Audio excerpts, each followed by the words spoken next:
Well, what's up, guys? Welcome back to the Collision Live. Glad you've joined us. It's me, your host, Daniel, and joined at the desk, as I always am, by the gritty, modernized reboot to my original classic, Mr. Samuel David Camp. What is up? Oh, not too much. I have a bit of a wonky eye today, so pardon the redness. I had the ophthalmologist dig out something over my eyeball with his tiny, sharp tweezers, so just picture that. Yeah, that sounds horrifying. I wasn't going to draw attention to it. I will. Wasn't going to address the old elephant in the room, but I'm glad you did because that is quite distracting. But hey, still looking handsome as ever. But hey, guys, we're glad you guys have joined us. A lot of stuff going on this week. Kind of interesting stuff for us to engage with, to talk about as far as sort of this culture. This may be, maybe there's some room for debate, but this might be the greatest week in the history of pop culture. We have the Rings of Power, the Lord of the Rings show, as I've been counting down, doing everything except for like a paper chain for when this show comes out. Well, your paper chain is like 2 days shorter than my paper chain. I wasn't going to toot my own horn, but it is. I see this show tomorrow, first 2 episodes at least, in a movie theater because I just feel special and excited to do that. The rest of you, peasants out there can wait till Friday when I'll be watching it again. And it's also Jaws week. Jaws is coming back into for the first time ever in IMAX. I have tickets for Thursday and Friday. I might go to both. Last I checked, I was the only person in the entire IMAX theater, which is like a taste of heaven. So again, lots going on. And I'm not the only one that has things to look forward to. Our crew is back. Let's see if our camera didn't work last week. Well, we got our crew back. There they are. I know Joni is excited. She has her Lord of the Rings version. What is it? 17? Yes. It's a group, the K-pop group that I like. 17, They have a concert here today in Atlanta. You may have noticed a little pink in her hair. It was in preparation for this big day. So. You can't see it on the video, but she's got stickers and stuff on there. And again, she's special like me. She has her VIP tickets. She'll be enjoying that. Stephen, how you doing this week? I'm doing great. Busy week. Parents are out of town, so watching the ranch and horses. And no special VIP entertainment this week, are you? No, nothing like that. just a big house party. We won't tell your parents about. Yeah. Hey, well, we need people like you so that people like me and Joni can feel extra special for special treatments. But again, there is a lot to talk about. A lot of stuff, kind of interesting things going on in pop culture to talk about as Christians. It's kind of our main topic later. We're going to talk about this. Hey, entertainment's good, but how much entertainment is too much entertainment? I think there's a lot of stuff for Christians to discuss. But before we get there, why don't we kick it off with our first segment of our show? We have Cultural Conversations.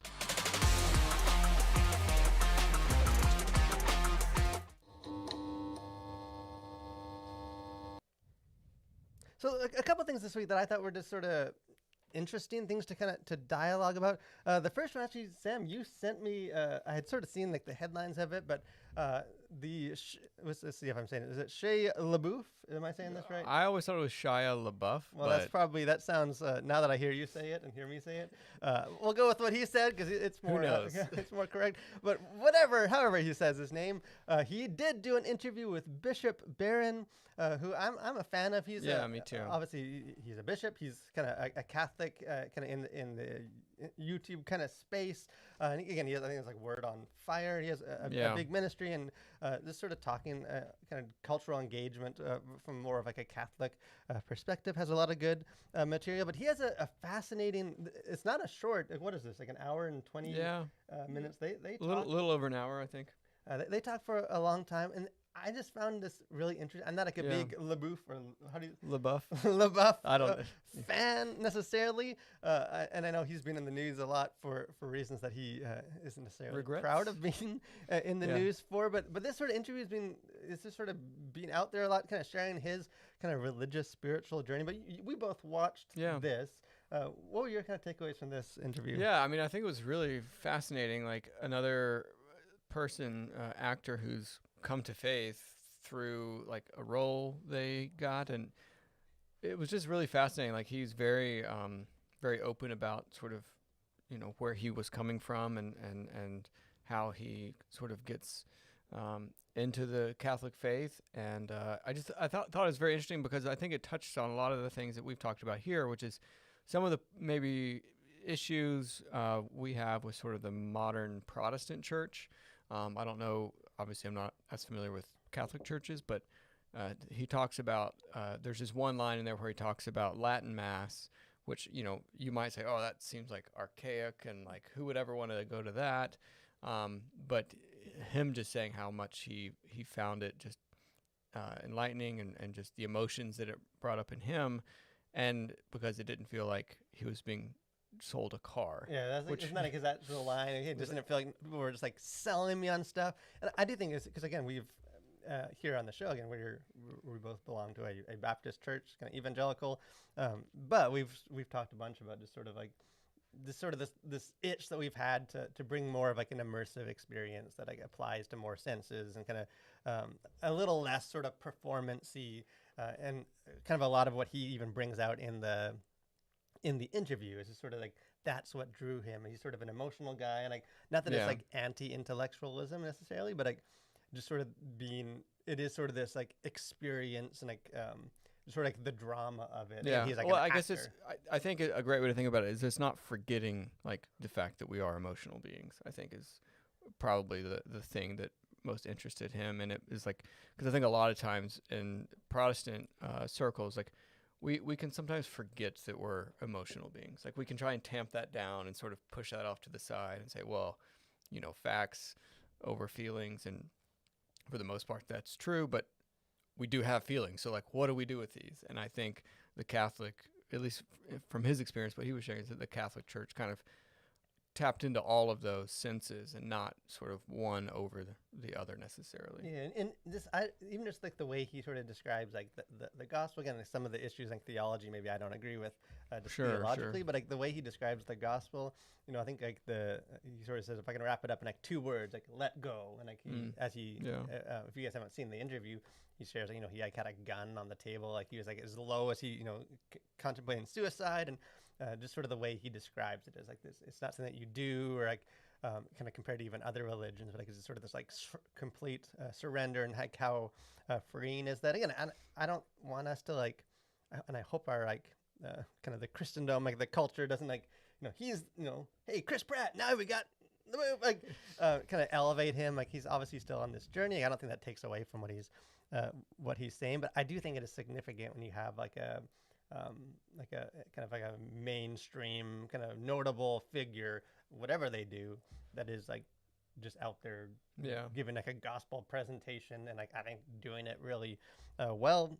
Well, and I just think there's a lot. It's an interesting interview, and I would encourage anyone watching or listening to go check it out. It's I think it's Bishop Barron Presents is sort of the YouTube channel that it came out under, and just you can just Google Bishop Barron and Shia LaBeouf, and it has like I think it has like about to cross like 1 million views. Yeah, so it's it's great that he's kind of getting the word out there. Yeah, and even if you're not of the Catholic faith, which obviously we aren't, like I think it's just very beneficial and really interesting. Yeah, and we see Stephen in the chat saying that, hey, 17 is a fun K-pop group. I was telling Joni before we went on air, I live in my very narrow-minded metal world, so I had no idea who this band was, but I did YouTube their videos, and I was grooving them out in my office before I went back to listening to metal this morning. But hey, a brief K-pop break. But hey, maybe Joni will give us a review next week. Kind of the next cultural conversation. This kind of came out in an article this morning, I think, or at least that's when I discovered it. And it kind of touches on stuff that we've sort of talked about, and maybe kind of more general, just like in how do you kind of engage and like understand like the pop culture and how that works, particularly with the so-called like critic versus fan like divide. Again, we sort of touched on this. What was the name of the Chris Pratt show? Terminal List, where we kind of got into a little bit of that, and like it's just become more of this thing that you're sort of pitting, choose your fighter. Like, you got the critics, the stuffy people that just hate movies, or the fans who actually love movies, and the real audience, the people that matter. And so this article is kind of interesting. I think the article itself is really good, and the writer's not coming at it from like in the sense that I was just saying. Like, he's more just like, hey, why isn't it kind of pulling some of the data? And it's interesting because in his kind of, as he kind of pulled the data from like the main kind of review places where they have like critic reviews and fan reviews, he said like the divide between the two scores is like as wide as it's been in like ever. Like, they said like if you just go by like the ratings, like critics have rated this year as like about the worst for movies, at least in recent memory, where like the fan scores are about the highest they've ever been. Yeah. Which again is enough to make you pause to question. And like he kind of went through like the top 10 movies of the year, and like Top Gun, people all agreed, hey, this movie's awesome. And the Batman, I think they were close. Everything else is fans far kind of overrated or rated higher than the stuffy critics who didn't seem to like the movies. And again, I think it's just become this sort of, again, everything needs to be divisive. We need to have like this person against this person. Yeah. So this has kind of become that. Like, is there anything to this? Like, are critics just? Well, they hate I movies, think or- it tells you that they're just not making movies like they used to. back you when know. I was a kid, they. No, I mean, I think one takeaway could be that, or maybe one explanation for this is that the type of movies that are getting made are just sort of spoon feeding to whatever it is the population wants. And so I think on the one hand, you could just say like, people love Fast and Furious, let's give them 11 more, and so it's like, well, I mean, do we need a 12th Fast and Furious? Probably not, but like it's making money, people like it. And so the studios, like that's a bankable franchise, or, you can look at Marvel or any of the other sort of more franchisey films, like those are bankable films. And so of course studios are going to want to make those like as much as they possibly can, because they're just going to rake in the money, regardless of sort of like, hey, is this like a thought-provoking film or not, or does it do something new or interesting, or is it risky? Studios generally, I think, don't want risky, and so I think as they've sort of found their formula in recent years, especially with like the super comic book franchises, I think you're going to see them want to stay in that lane more. And so one explanation would be they're making safer movies that are just more like fodder for the masses. And that's sort of even in the article, he kind of talks about like the Marvel movies, where like if you sort of look at like the chart, like critics kind of have given them really high scores at first, and it's kind of slowly, it's still high scores, but like kind of less as it's gone on. Where like fans are pretty much like almost the opposite. Where like I think there is more like kind of brand loyalty of like, I just love Marvel, I love what they're doing. Like this is such a great movie. Where like I think as a critic or something like maybe more like just objective about it is like, I just don't think these are as good as they were. Like, nothing against the Marvel. I would say too, I do think in a lot of ways this keeps getting pulled up, and it gets pulled up a lot even with like Christian faith-based movies, and so it becomes kind of that relevant discussion. But I do think it's in some ways it's a false narrative, as far as like, I think they're like a critic and a fan score are rating very different things. Yeah. Like a critic is kind of saying, hey, is this movie good? Where a fan score is like, hey, did I like this movie? Yeah. And I think both are valid ways to like approach a movie, but like very different. Like the fact that you like this doesn't necessarily mean it's good. Yeah. And the fact this thing is good doesn't necessarily mean that like, it might be like real difficult and really challenge you. And like, it's really well made, but you just didn't enjoy it. Yeah, well, I think that's a great point, and a really important distinction when you look at these scores, because I think you think, oh, well, we're just comparing like apples to apples here, but in fact, no. Like I think fans are rating it based on what they like about it, and then critics are rating it because they're critics, and it's like I have to evaluate, this movie in some sort of an objective way. And so I think that is something really important to keep in mind when you're seeing these divides increase. Yeah, because they're really not like, head to head. It is more just kind of different metrics of, okay, the pacing's bad, some of the acting's bad. There's issues with it. I just don't think it's a well-made movie.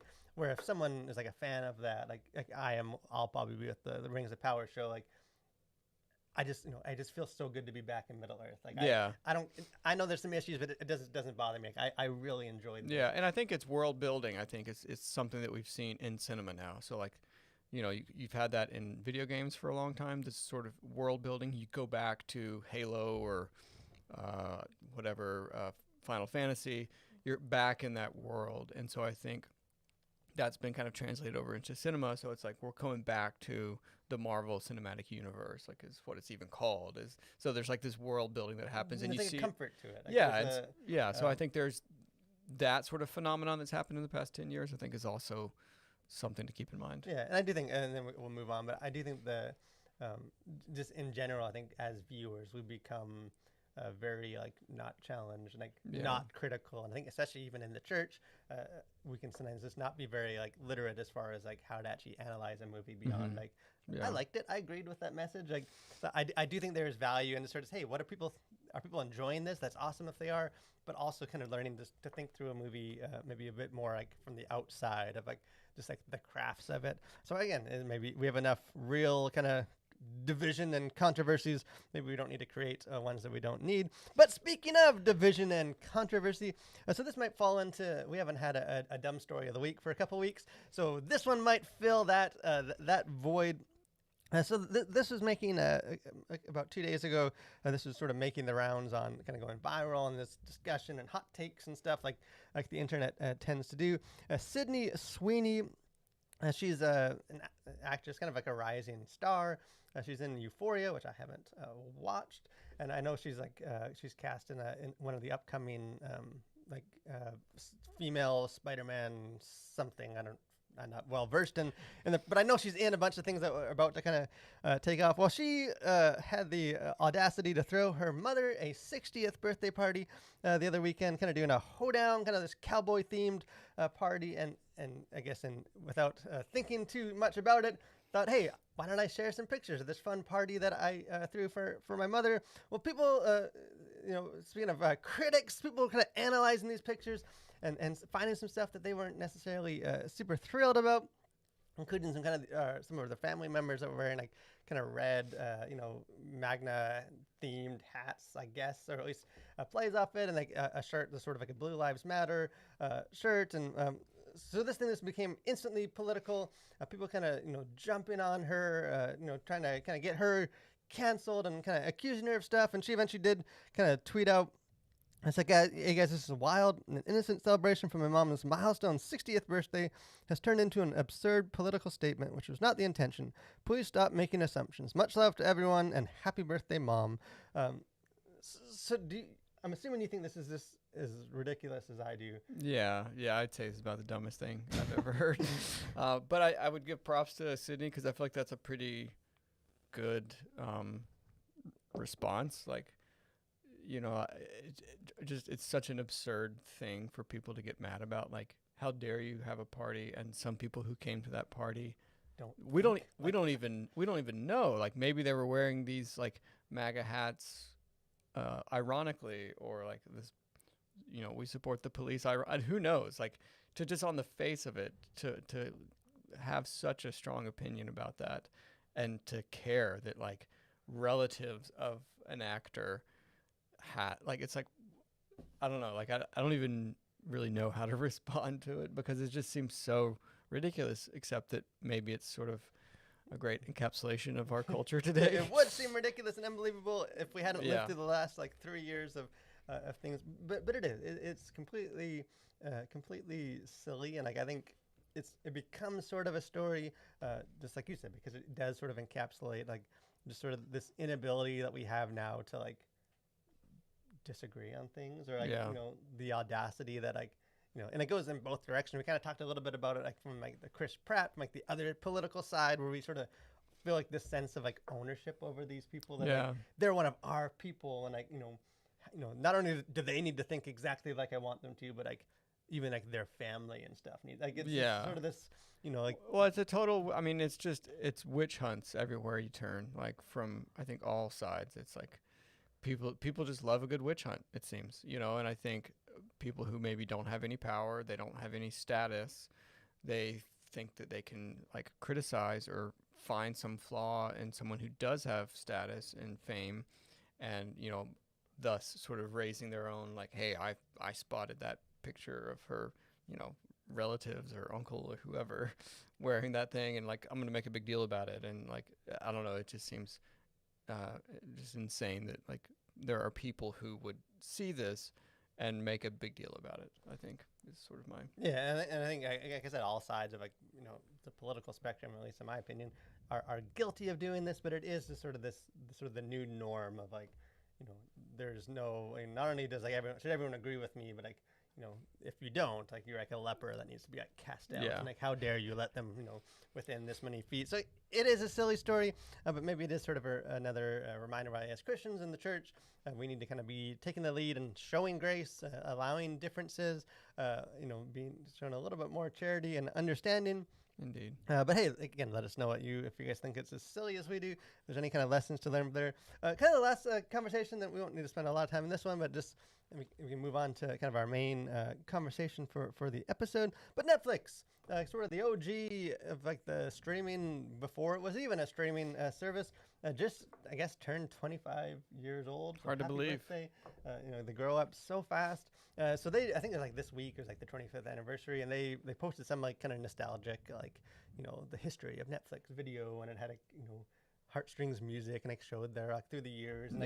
And I don't know, like it's like I'm not subscribed, and we canceled our Netflix recently. I know a lot of people have canceled Netflix recently, and so maybe there's not a whole lot like to the conversation, but it is crazy just to think that like in this video they're showing like I think people even forget now that like it used to be like a mailing service for physical like Streaming was via the USPS. yeah. You'd like, and I forget like how many days it would take them to like to mail you this DVD. Like you'd rent it without going to don't even have to go to Blockbuster to rent this. Like, Just comes straight to your mailbox. Yeah, and then you can forget about it and pay some obscene amount of late fees and non-return fees, and but it is like, cause I think we think of like streaming and stuff like because it's so like it's everywhere. Yeah. That like it's almost like we treat it like this is sort of being the norm. Where like like this is like a brand new way of like I don't think we've even processed or like seen like the impact of like this completely different change in the way that we do entertainment and movies, and like it's only been in the last like decade and a half.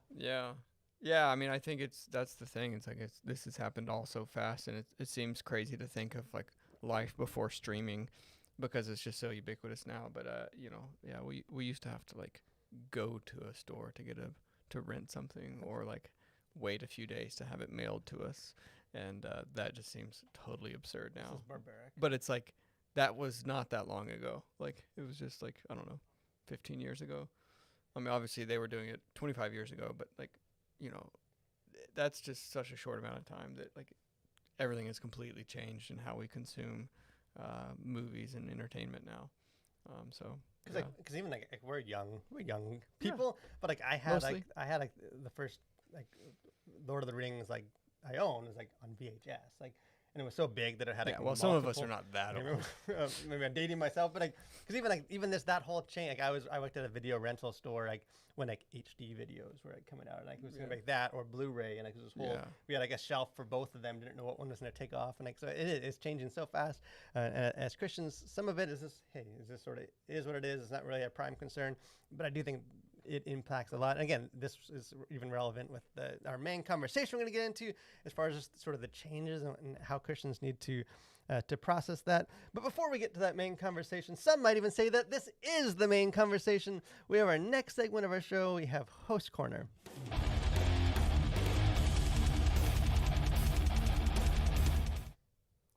So I thought I would use my 1 minute of Host Corner to kind of give an apology, a defense of buying a new book when you already own way too many books that you have not read and you forgot you bought secondhand somewhere and they're stacked into the corner. So I'm a big believer in like a home library. My wife maybe isn't quite as big of a believer as I keep kind of bringing home stacks and stacks of books. But one of the kind of the accusations that gets lobbied towards people like me that just tend to buy books faster than they read books is, don't you already have a bunch of books that you haven't read? Like, what's the point of having all these books? Like, they'll look at your library shelf and be like, have you read all of those books already? Why would you buy more books? And I think part of the issue here is that we have forgotten what the word library means. A library, I don't think anyone has ever gone to a library and read every book in the library. That's not the point of the library. A library, the point of a library is that you can go, you can find the books you're looking for. You have the option, depending on what you feel like, if you need to do research. Hey, I think I maybe picked up a book at the secondhand bookstore on that topic. Let me go pull it off my shelf.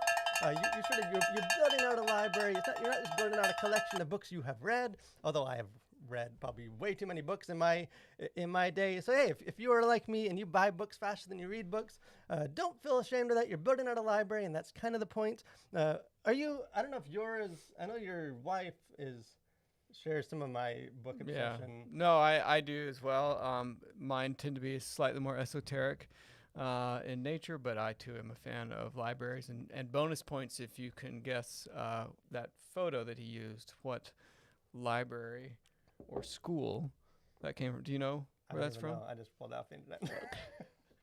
That is the Trinity Library, Trinity College in Dublin. In Ireland. It's like one of the most majestic Welcome libraries. to Sam's host corner. Why don't you just take it over from here? And no, but we have tons of. We actually right now we have a bookshelf shortage, and we have like boxes of books that are waiting for a new bookshelf to either be built or purchased. And so we have like I don't know, quite a few books, and we're definitely of that. Because there is no better feeling in life. I think when you finish a book, you put it back on the shelf. Yeah. And it's like, what am I going to read next? It's not just whatever's on the top of the pile. Like, Yeah. you go, and like, again, somebody that like does more like articles or research or books and stuff. Like, I do use it as like I buy books As a I know I'll library. probably need and like have on reference, and like, I end up using that a bunch or pulling things off my shelf like on different topics and stuff. So hey, go buy books. That's what they're there for. But speaking of maybe having too much of something, kind of an overload. Your segue game is on point I know. today, I'm bringing it Daniel. back. I've been struggling the last couple of weeks with my segues and trying to up my game. But this is sort of a topic I thought it's got to be one that's been floating around in my head for a while. I actually wrote, in some ways, this conversation is like a cheap plug for an article that will drop on our website later today or tomorrow or sometime this week. But this is the question of like, hey, how much entertainment is too much entertainment? I think especially, and I think we even do that here on the show. I think maybe like the last weeks sort of fell into that category of like, I think as Christians, when we talk about like entertainment, like a lot of the conversations tend to center on like, how do you navigate the jungle of entertainment? And like, how do there's, like we're dealing with so much entertainment. How do you know like what's appropriate or how to the right entertainment? The right entertainment and sort of from a biblical perspective. And I think there's the reason those are good conversations to have. That reason why we talk about that here at the Collision Live. But like almost like implicit in that is like that we are in that jungle and like that we are engaged with. Like, the reason that those conversations are relevant is because like Christians and just all people are just like swimming, like trying to stay above water and sort of this flood of there's more entertainment than ever before. And kind of one of the, and this may be more like anecdotal, not scientific necessarily as far as like data. But one of the things I've just noticed is someone that's like plugged in, like and trying to keep track of like the discourse and just sort of following pop culture news is like I think there's probably more entertainment now than like or available than like any time in like human history. Definitely, I can get more entertainment on my phone than any other time people could get anywhere in the world. But like almost like rising like parallel to that is like it just seems like sort of an increased like indifference towards it, or like not that people like the data says like people are still going to these things and like people are still immersed in it, but you just sort of see this. It's almost like what's the next thing? Like I think isn't there a new Star Wars show coming out? Yeah, I think it's sometime next month, or like or Lord of the Rings show. One of the biggest properties, haven't had anything, and it's I think for a lot of people it's like, well, I just hope it's not bad. Like hope it's okay. Like just sort of this like I don't know. It's like this like dissatisfaction with it, parallel to like having more options. Like why do you think that is? Like what's going on? Yeah, I mean I think there's probably a lot of things happening, but one would just be I think when you have like a ton of something. I think you tend to be less interested or at least less excited about it. Like if you think about like if you have like, I don't know, cheesecake, like that's super exciting. But if you had to like eat like a dozen cheesecakes, like you're going to get sick pretty fast and you're not going to want more of that. Like at a certain point, as much as you may love cheesecake, you're going to hit a point where it's just like, I just don't care anymore about cheesecake because I eat it every single day or, at every meal.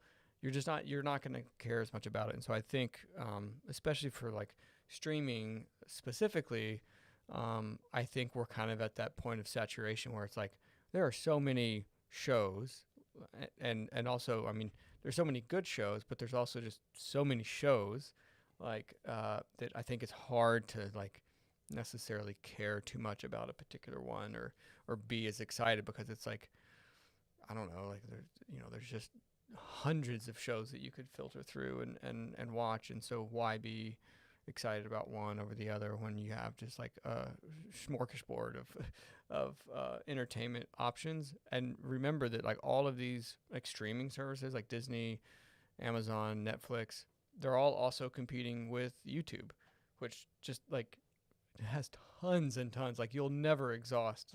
I think it's something like, I think 400 hours of video is uploaded every like minute or something, like some insane number for YouTube. And it's like, and these are actually really good quality shows. There's a lot of, I mean, there's obviously the gamut on YouTube, but like, so there's just, I think when there becomes so much of it, it's just kind of hard to care about.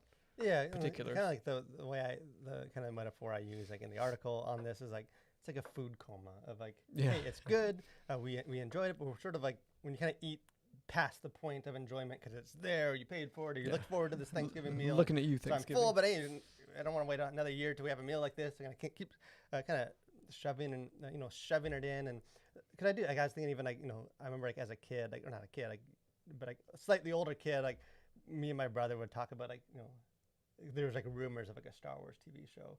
And I never, for decades, there's this rumor that he was working on, and the first episode's done, and like all this like behind the scenes, like just like mind blowing. And obviously some of it's just that we got older than we were then, but like now there's been so many like Star Wars on TV that I forget that some even I forgot that, like the other day that there was a Boba Fett show, or like or like there's a new one coming up. I can't in like a couple weeks, and like I think it looks good, but like I can't even remember exactly like when that comes out. Like it's just almost like we've had so much of like a good thing, and I do think even just like the terminology, like this our whole mindset that's sort of being fostered by this like abundance, like the terminology of like content, which like to me is just like the most like manufactured, like sterile, like it's not like nothing stories word. Or like an art. It's just like content. Like you hear like streamers and stuff talking about like, hey, we're gonna give you more content. Like it's just like this ambiguous blob, a globule, like it's just content. Like have more of it. Like it's some kind of stew, and like that. I do think it's sort of almost morphed us into.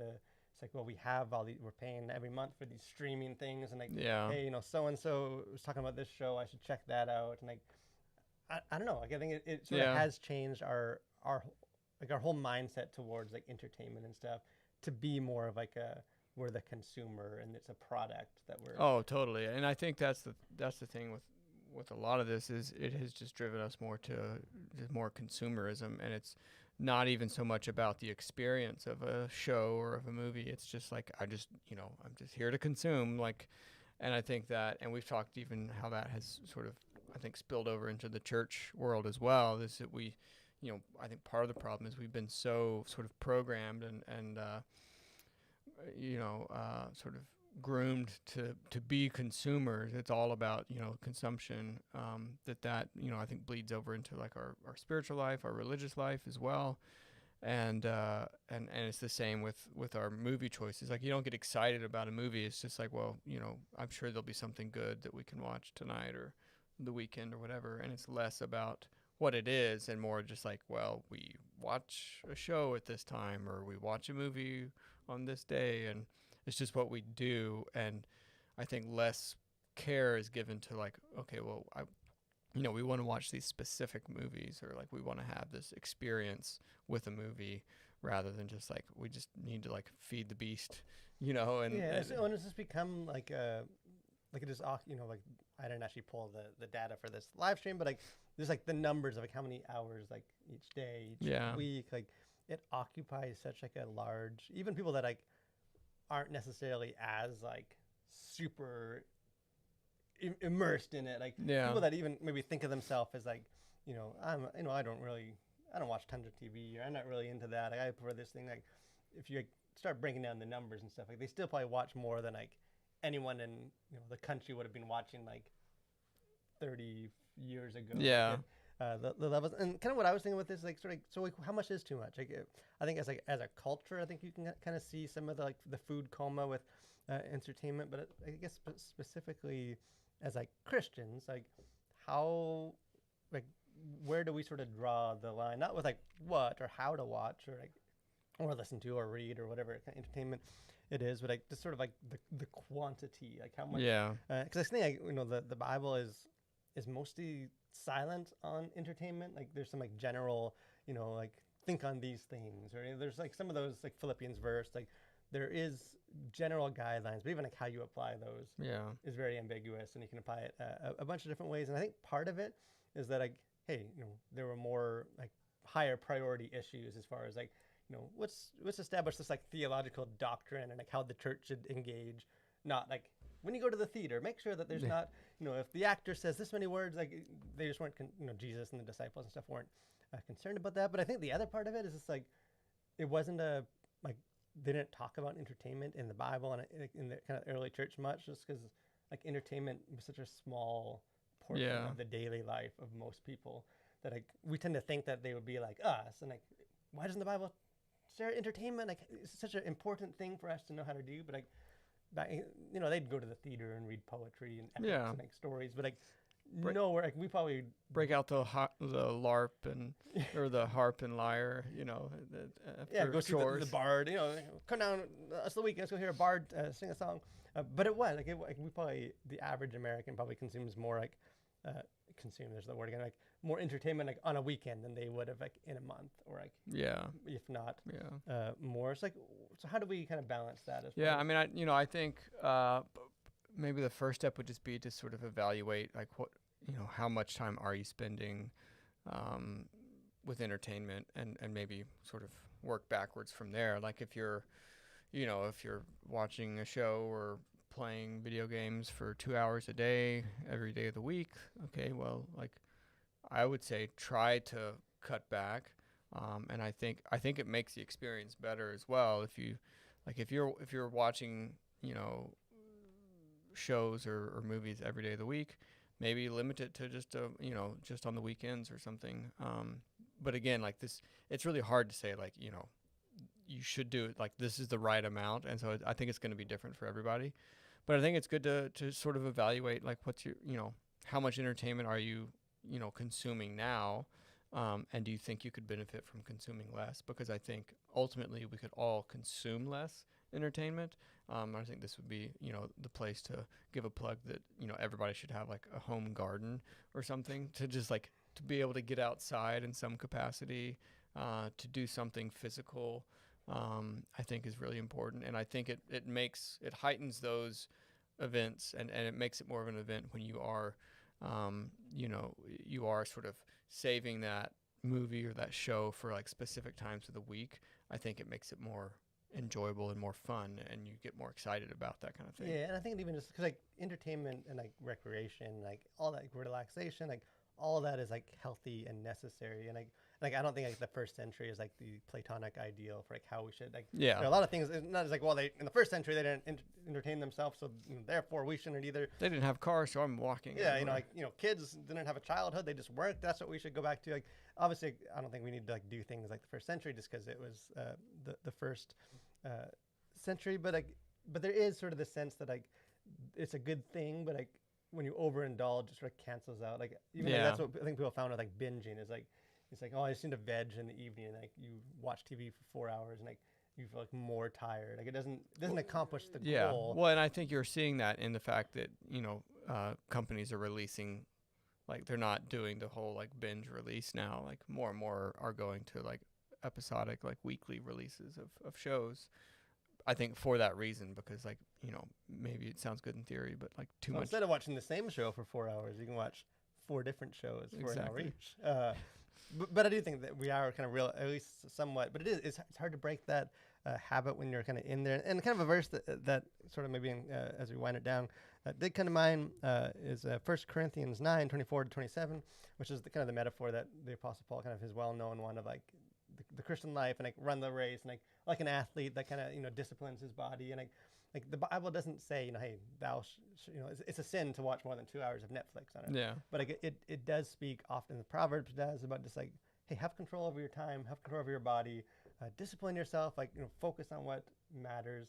And I kind of think almost like the athlete thing, like as someone that runs marathons and that does do some of that kind of training, like you need to rest. Like you need to know your limits. It's not bad, but it's always to like equip you to like get back out there. Right. And I think it's almost like it's like that scene in Inception where it's sort of like their dreams like are an escape, but that becomes their reality. Like I think as Christians, we need to be careful that we're not sort of this like letting recreation and like vegging and entertainment just become sort of the activity rather than kind of like refreshing us for more important things. But hey, let us know if you guys have any rules in place, or if it's just sort of like, hey, you just sort of fly by the seat of your pants, see what happens, or if you sort of try and limit yourself or kind of balance some of that. And hey, maybe sometimes maybe it changes depending on the season, depending on what shows are out or what you're into. But I do think it is an issue that Christians just as important as like what to watch is just like, hey, when to know when to not watch, when not to engage, and how to do that. So we'd love to hear your thoughts on that. But kind of final thoughts for us here in our episode. A couple things to let you know about in like the collision verse out there. I encourage you, like I mentioned, I'll be going to see Rings of Power, my special screening tomorrow in a movie theater with my wife. So I'll be seeing that tomorrow night. I am super excited. Everything I've seen about this show, I know a lot of people are kind of on the fence about this, but so far for me, everything has sort of hit me right. So I'm excited. So we'll actually, the plan is to to release a video, kind of do a review, or just at least like general thoughts, which will drop on Thursday before it comes out, just to let you know what I thought. Because hey, I'm not going to pass an opportunity to talk about Lord of the Rings. Of course. And I do encourage you too. Later this week, probably we'll be dropping an article, kind of getting into more detail as far as like entertainment and kind of how much is too much. Anything else kind of going on for you? No, I'm just looking forward to the new Lord of the Rings that I'll have to watch 2 days later. So. Well, you have longer to look forward to. Yeah, it. exactly. The anticipation will be that much greater. You'll savor it more than I will. I think it'll actually be better if you watch it, Friday rather than Wednesday. I think it's just too soon. Yeah, well, I'll let you know because I'll be watching both days. I know Joni's going to be excited. She's going to be racing. She probably wants us to shut up and stop talking so she can get off to the city and go to her VIP special concert. So hey, we'll hear her thoughts when she gets back. But I want to thank you guys for joining us. If you haven't done so, subscribe to our channel, like the video, just do all the things that you know to do. Join with what we're doing here at The Collision. But stay safe, guys, and continue to collide with your world for Christ.